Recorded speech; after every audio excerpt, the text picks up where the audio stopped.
Alright, I'm going to be doing a probably pretty quick VOD review for Kukiro. I apologize in advance for all the inconsistent or spotty commentary. I'm still a little sick, so I might have to stop every now and then, so I don't have a coughing fit. But that's kind of beside the point. Anyways, I'll be doing a VOD review for Kukiro. I guess I also apologize. Well, this isn't my fault, but it seems that the VOD review or like the VOD replay system is having some trouble right now. Every time I try to well, it's not every time. It's pretty inconsistent, but sometimes when I like pause and rewind the replay, it crashes me out of the game, like reverts me to the sign-in screen for some reason.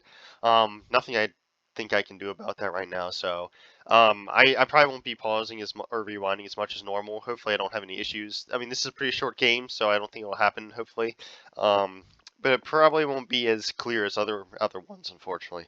Um, it says you came back from after 2 years and you're losing every single game. Um, let's see. Yeah, so I guess this game came out, Overwatch 2, right, came out about 2 years ago. I'm not entirely sure. I think that's right, right? Um, yeah, that's kind of typical, right? If you take a 2 year break, I'd expect that I'd be losing more than normal, right?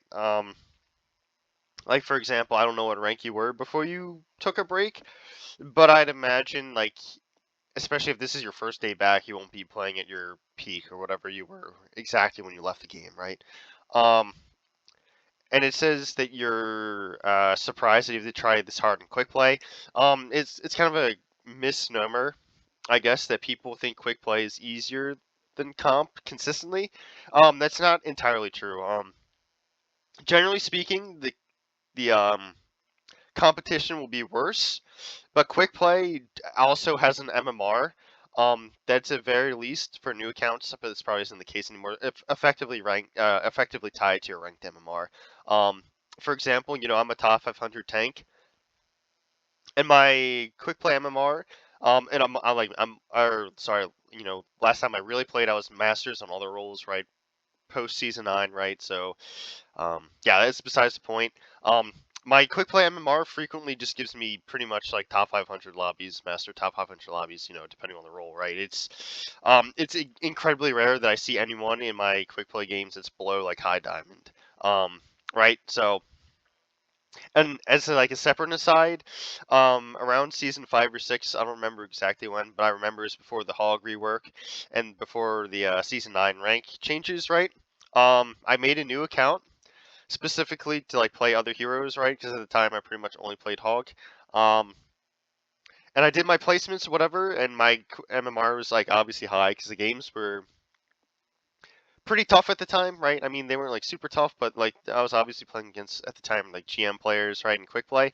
And my very first comp game was a GM1 like top 100 lobby. Like it was the exact same people I recognized on my main on this brand new account, and I just only played quick play. I played I don't know like an hour or two of quick play, and my very first comp game was GM1, right? So quick play is actually like quite good at like figuring out what your rank is if you don't like intentionally troll, right? So yeah, my entire point is like quick play is actually like a fairly decent way of gauging skill, but obviously it's not as good as comp because it is more willing to like speed up the queues to put you in games. In which case, like the matchmaking is going to be worse, right? You're going to have some games where like it's just having trouble finding you like everyone's on the same rank, right? So maybe your tank's way higher and then the rest of your team's way lower, and vice versa, right? Maybe the enemy team's tank's really low and their like DPS and supports are way higher. Stuff like that's gonna be way more often or way more common to happen in quick play, right? So yeah, that out of the way, right? It's full disclaimer there. I think your primary two issues right now is that your target priority is like not good at all, right? You're looking at the enemy tank way too much when you have access to better targets, right? What's happening over and over again this match is that you're just blowing all your cooldowns on the enemy tank and he's kind of doing the same thing, but he's winning because he can get double pocketed, right? And you kind of can't, right? Like Iari isn't very good at just pocketing people. compared to like Anna Juno. And what's happening is you're just getting run over because you're just both tanks are dumping their cooldowns into one another, and he's just winning because his team has better numbers. And what you need to do, I mean, this works in pretty much in every comp in general, is try to zone the enemy tank, right? Deny his resources, and shoot his team and force him to overextend and just like get just blown up by your team because he overextends, right? And you're denying all of his resources, right? And you do this by playing positionally better than the other enemy tank, right? Um, and this kind of like leads in your second problem is your positioning isn't particularly good. You're just kind of forcing fights at a lot of inopportune times, right? I'll kind of demonstrate this. It's kind of a short game, so it's kind of hard to say this, right? But generally speaking, you want to be playing behind like a corner, um, right, where your entire team can stage before they go in, and then commit when your entire team is like ready to commit, right? And on defense, this is super easy, right? Because your team kind of stages for free, right? It's like on the enemy to make angles and try to break the defense, so to speak. I guess third, your cooldowns need a lot of work. It seems like you're just kind of almost randomly using them. Really, you want to be using shield to block important cooldowns, like they have an Ana, for example, like block sleep or nade, or like using it beyond a corner, right? Hopefully this doesn't crash the viewer. Like using it here, I mean, not literally right now, but using it like, for example, like if you're in offense, you could use it here, swing this corner, right? And just like scout where people are, like spam away, for example, the Ashe off this angle, or allow you to take the angle wider, right? And take this angle, for example, and open up the map of your team, right? Something like that. And your your vortex helps you hit more shots, right? More or less. And your pummel is just like consistent damage, more or less, right? So starting off, this is okay. Once you see the Ramatra use his shield, right? Really, what you should be doing, don't even bother shooting it. Just rotate this way.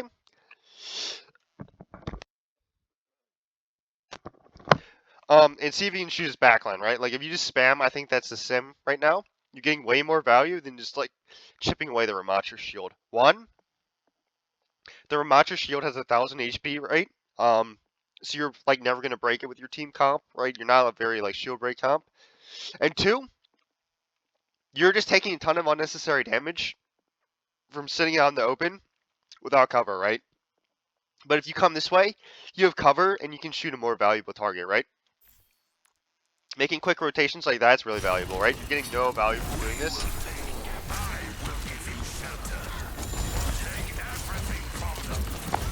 You see, you're like wasting all your time following this Ramatra around, but like he just blew all of his cooldowns and basically did nothing, right? You didn't even shoot him a single time. Okay, maybe you hit him like once or twice, but like all he did was lose all of his cooldowns, lose all of his armor, and force Coach Gun out of your Ashe, which his team can't really even capitalize on, right?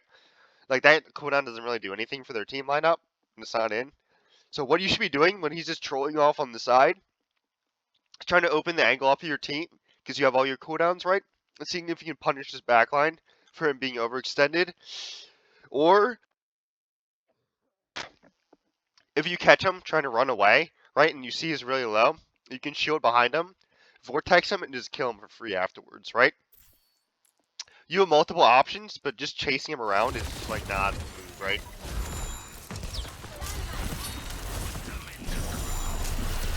Unfortunate, you know, you're getting too much if you're doing that. Getting kind of a useless shield. You see, you're just like shielding this angle over and over again, even though no one's shooting you, right? If you're not looking to like shoot or you're not taking fire from an angle, just yeah, don't shield. Like a consistent prop you have. Again, right? You're already down one. You should be looking to back up. And you just blew your shield cooldown, right? Yeah, so like you just don't want to be at this corner anymore. Unfortunately, your Kiri probably should have suited that too. What she's doing exactly. Maybe she's strong this game too. I don't know for sure. But yeah. The primary mistake is you just kind of wasted your shield cooldown really early, right? And didn't back up once your Genji fed. I'm with you. Here, probably shouldn't be AFK. This is quick play, right? But you just threw away like your ability to touch the point, so. I will note, look how much more value you get from literally just using your cooldowns on the sim compared to the tank, right? You see the sim's overextended, you just chuck the vortex at the sim and blow her up. I mean, your widow gets the kill, right? Or I guess your ERA. But I'm sure you can imagine, like, if your ERA missed everything, you wouldn't have missed like anything in that position, right? So yeah, you see, immediately get a pick the moment you use your cooldowns on someone that's not the tank, right? Not really necessary to use punch mode here. That's okay, right? Here, right, if you see their Anna's peeking this corner, like, you have no shot of chasing her without your punch mode, even if she uses all of her cooldowns, right? Because if you peek this corner here, you see you peek their entire team, right? And it's just like this little alley. But, yeah, and your team can't peek with you very well, right? The only option to help you on this angle is to peek this way too, and I'm sure you can see over there why that's a problem, or right here why it's a problem, right? If they peek this angle, they can get rushed by your Ramat or their Ramatra, or just one shot by the Widow. But if the enemy team peeks this angle, right, and they see everyone's here, they just literally do this. And they only have to get shot by you, which means he's not gonna die, right? So you really, my point is, like, this is a good instance of like showcasing why you really want to be careful of where you take your fights positional wise, and you want to, like, generally speaking, force the enemy team to like deal with as many angles as possible, right? Especially when you're running kind of like more poke comp, right? You have the Ayari and the Ashe, and the Genji kind of works with poke too, right? Ish, seems Kiri, right? You just don't want to be taking like these fights. Sorry about that. You don't want to be taking these fights at these really like awkward angles where you're just forcing your entire team to peak like in this one tiny corridor, right? If instead you stage the fight here, where they have to walk in through like the main door here or this door here, or like the left side, right? You can control, for example, down here. You can have a DPS up here. Your other DPS could be over here or something, right? And you see how like they have multiple angles, right? And they can't get shot by everything all at once, but they can kind of like easily rotate to whatever doorway the enemy team rotates to, right? That's how you kind of want to be staging these fights, right? So you just kind of waste all your cooldowns, and if you get pushed, you're kind of like in a bad spot, right? And you don't want to push without your cooldowns, right? And you used your sleep and her nade a few seconds ago, right? She's probably gonna have nade in like a few more seconds. But again, you don't want to take a fight here. One, I think you might still be down one. I think someone died really early.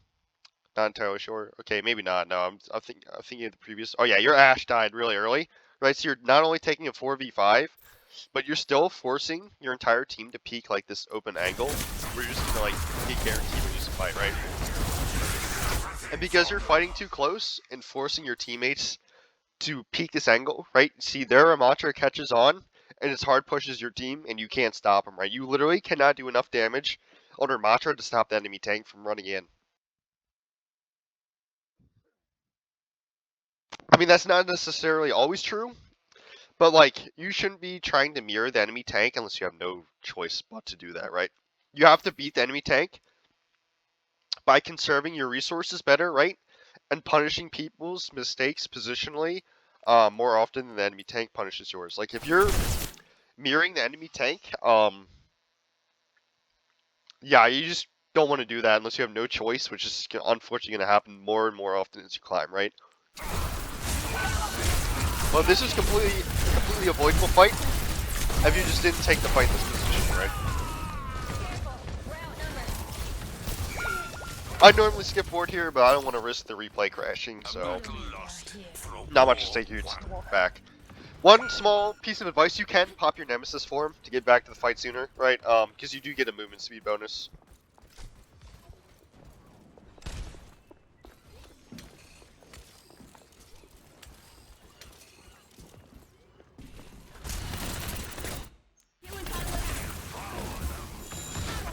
One thing you can do for your Widow is potentially roll out down this way, right? I guess your Widow's already coming this way.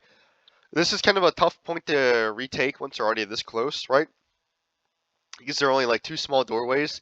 Just to let you know for future, like this is another option, and it's harder for them to reach this doorway, right? Because you can see where the card is, they can just walk up the staircase and instantly stuff that choke, but here it's like a little more difficult, right? You have more space to work with.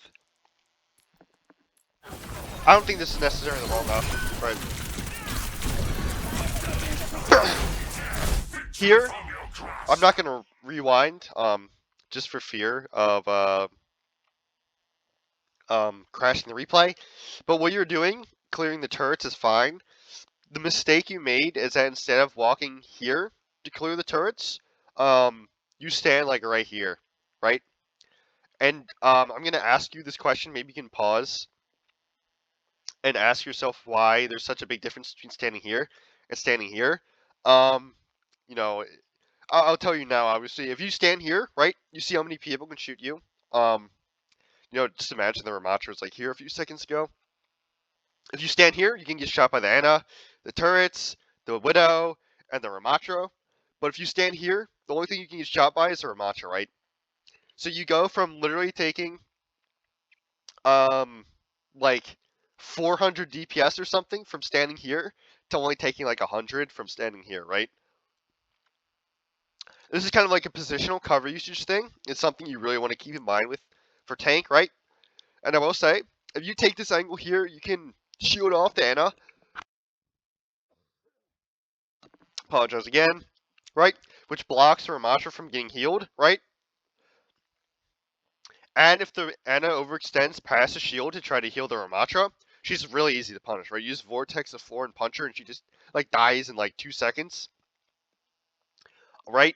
Or you can just shoot the Ramatra in the back, and if he continues to walk in, right, your team blows him up. Because now, if you were here, right, you'd be the one forcing him into a 1v4 or whatever, rather than vice versa, right? Yeah, so yeah, it's like all the difference positioning can make sometimes. Even these small little details are really super important, right? But now, because he took all the unnecessary damage, he just kind of walks in and forces you guys out, right? You don't want to be fighting him when he's already like up in damage, right? No one's gonna miss the Ramatra tank, right? When you're just punching, punching one another. Yeah. So what you should be trying to do here when he's just punching you is like drop low ground.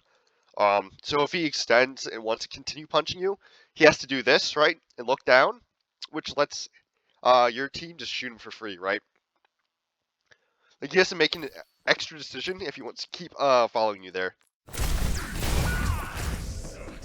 But just trading blows with him when he's already up on like HP is not the thing you want to do, right? The payload has reached the top. These games. I would say at this point you have a better pro comp, right? You know, Yari, Ashe, and Widow all are pretty good in the poke matchup. Really, all they have is Widow. So I'm saying that because I think taking a fight, for example, out here is a decent idea, right? When you take a fight out here, you're just giving your Widow and Ashe and Yari more time to like try to outsnipe their Widow, because like the Widow is the only thing they really have to worry about.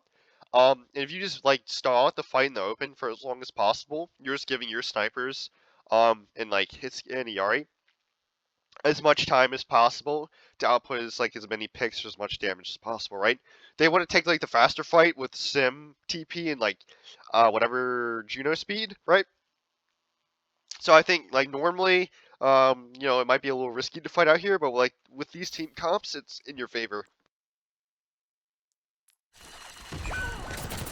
Obviously, it assumes that like the teams are fairly evenly matched, which as I went over earlier, definitely a little risky and quick play, right? You just don't know whose sniper is better, so yeah, or whose DPS are better, right? So it's not guaranteed. Here, again, right? Actually, let me play this out just a little bit more.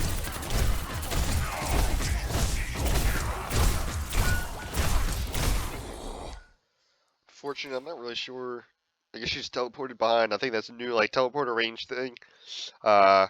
Yeah, that really shouldn't happen. That's okay. I think it's fine to be doing this right now. Small detail, if you get behind the Ramatra, you can shoot him from the back and you can't block the back, right? Maybe would have been worth ulting there, right? Just to like do extra damage and get the extra shield. Um, that's okay. I'm not too worried about that fight, right? Obviously, a lot of things you could have done a little bit better, but I think it's overall okay. Is that all? Personne n'échappe à mon regard. Probably should be shooting away this dude a little sooner, right? Yeah, it's fine. Just give me the TP.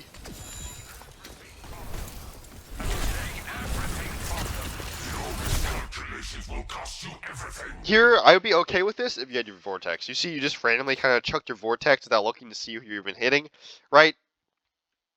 If you hit cart, like it doesn't do anything.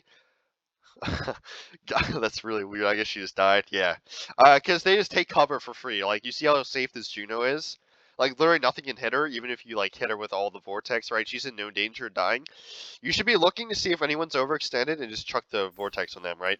Like the difference between you chucking your vortex on cart and you chucking the vortex on this whatever Symmetra is you just wasting it on cart or getting a pick on the Symmetra, right? Again, like you just also slightly overextend, right? One, you should kind of know that Sim is just gonna like trap like a room off with all of our TPs and try to like bait you in there. Kind of a game sense thing. And two, it's kind of like the same thing, right? If you extend, continue extending beyond like this corner, it's throwing, right? Because you don't know what's in this room except the Sim, right? There could be someone waiting for you, like this tank, for example. But if you play out here, right? The only person that can hit you is the Sim. And if you start getting too low, you just back up and break LOS and you're like a lot safer, right? Small things like that, right? I mean, part of this is aim, right? You probably should have hit the Sim a bit more than you did. But yeah, the big problems is you just overextend beyond like this choke point, right? And then you just waste your vortex on nothing, right? Yeah, if you play that like better in that regard, you probably would have killed the Sim and turned the fight for your team. I think you also get stuck with this thing right here. Whatever, that's okay. Right? Those things happen sometimes. I wouldn't dwell on the mechanics too much because those are just gonna take time to like fix no matter what. But like I gave you a lot of other actionable things that like engagement you could have like just thought about, right, and just like hit buttons better and just aimed her general vicinity and got immediately more value than you did doing that, right? It's kind of rough, right? You have to touch the cart and you're pretty much your entire team's dead. You are safe with me. Sorry again, pausing.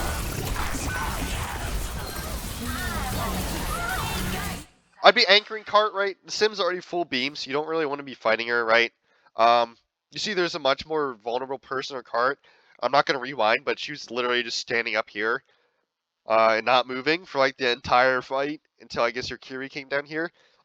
If you just chase Anna down and just anchor cart, right, you force the Sim to come to you, and she doesn't want to play in the open, right, again, and you have a much easier kill target on this Anna. And you see, like, your team is also taking an angle left to help you with this Anna on cart, right? So, if instead of, like, overextending for the Sim again, you just played cart and checked for people who are overextending, you get a lot more value here, right? That's okay, right? Get the Sim that time, right? You see, you can, even though you, like, kind of missed her a bit, right, you still got a lot, well, I wouldn't say a lot, you still got decent value, you just by hitting her a few times.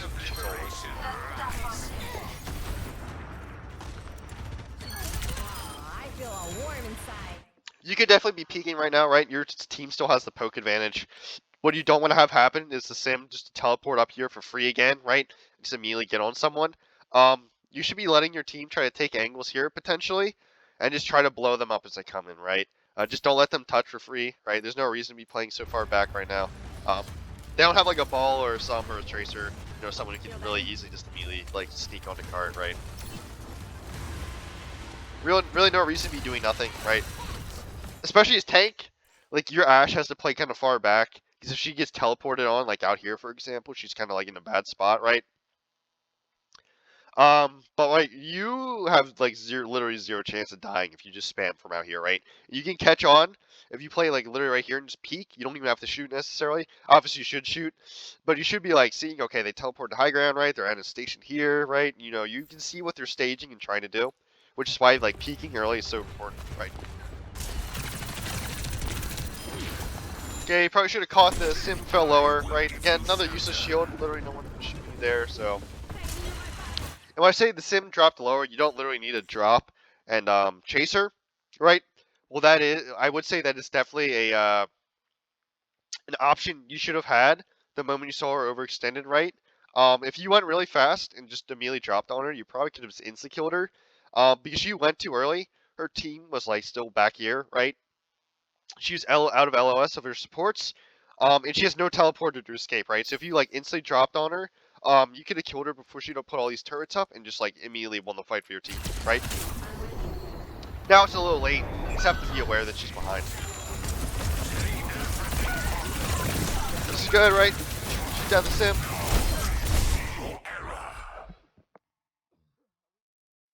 I will say if your aim was a bit better, right, you would have killed that sim without needing to use your punch mode. But that's okay, right? It's always good to you know, just secure the kill, even if it takes extra cooldowns. It's more valuable than um, you know, trying to aim at her and just missing and just like letting her destroy your entire team for free, right? It's always the safe, consistent call is always more valuable than the inconsistent call. Is what I'm trying to say, right? Fortunately, both your supports are dead, right? In this situation, what you should be doing, right, is probably after you killed the sim, you could probably just hide behind cart from where you went, left side, right? Um, and just doing this, right, again, similar to on second, remember, what you're doing right now is forcing yourself into LOS of their entire team, right? You can see he's trying to bait you to do that, right, by coming in this corner and blocking himself in. So you're taking damage from too many angles that you can't shield or block at the same time. But if you come here, right, you maximize the amount of time you have for your team to come back, and minimize the amount of time that they're all going to be able to peek you, right? If you just buy time for your Widow, there's a chance she just gets a pick and turns the fight for you, right?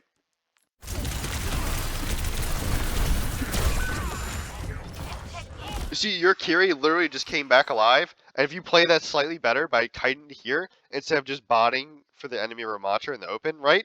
When you're already down on resources, when I say resources, you're down on your punch mode, right? And you're down on your teammates, right? So you just can't win the fair fight against them in that situation. You should have just kited and waited for your team to come back, right? Under normal circumstances, if the cart wasn't so close, I probably would have kited over here, but since it was so close, you know, you probably didn't have that luxury. Based on the exact position of the cart, right? But I'm sure you can see your Kiri literally just got here in time, so if you literally waited another second or two, you probably could have swung that fight if you just stalled against her Matra, held off his backline from coming in, right? You know, you had your shield and vortex. Even though you didn't have your punch mode, you could have shielded off the team, you know, denied the Ramatra healing, right? If you just shielded this angle here, force him to make this long rotation over here, which again gives your Widow more chances to hit headshots, right? And denies them from shooting you easily, and stalled long enough for your Curie and your ER to get back, right? Small things like that end up making like a big difference over the course of a match, right?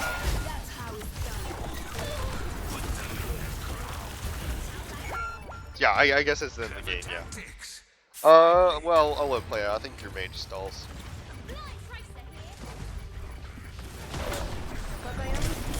Again, you can go out of Nemesis and get back faster. Probably lost fight for main or Cooldowns, so it's okay. Okay, so I guess in closing, right, I would say your target priority still needs a bit of work, right? I'm sure you can see like the two fights that you like won, I'd say.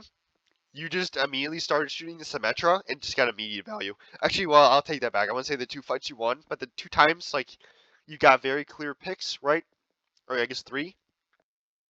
You just ignore the tank and immediately started shooting the overextended Symmetra, right? If you do that more consistently, right? Looking for people that are overextended without cooldowns, right? And trying to shoot them instead of the tank, you'll just immediately get a ton more value and be able to punish people and climb, right? Secondly, positioning needs work, right? You need to be thinking more about like how your team has to peak angles when you like take these engagements, right? And not force your team into so much danger so consistently, right? I think like a really obvious example is on that second fight, right? If you can just rewind there, I can show and you just see like the example I gave you, right, where you're just forcing your entire team to peek into way too much danger to get like no reward. Yeah, and then you should also be thinking about positional wise, like how you can minimize the damage you take while maximizing like the damage you deal, right? I gave you another like pretty good example on second point, right? Or like small details can make a lot of difference, right? Thirdly, use your cooldowns more effectively, right? You need to be like looking to use your shield to peek angles wide, right, or to block important cooldowns. Using your vortex to make people easier to hit, and use your punch mode, right, your nemesis form when people are like clumped up or like difficult to hit, right, because it's more consistent staff, right. And it's also a very good tanking ability, right, because it gives you a lot of damage reduction. Okay, I hope this helps.